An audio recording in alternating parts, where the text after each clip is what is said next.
higala, aniya ako karon din himay-mutang sa barangay poblasyon sa lungsod sa Manhuyod, usa kini sa mga lungsod sa Negros Oriental nga naigo sa bagyong Pablo. Ato makita karon sa video ang kakusog sa punos o hapak sa mga hangin nga mao'y may kusog-kusog pag-ayo sa mga sanga sa kahoy. Kani nga video nakuha nato sa mga takna alas 5 sa hapon, diin mao ang takna nga gibabana nga maabot ang bagyo sumalapas mga balita. Samtang nagkadulom ang palibot, nagkakusog-usab ang uros sa hangin ug mitagal kini og mga pipila ka oras.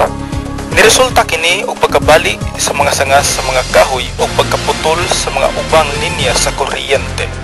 Hinuon walay na balita nga naangol, na disgrasya o namatay tungod kay preparado kaayo ang mga lumulupyo sa maong dapit.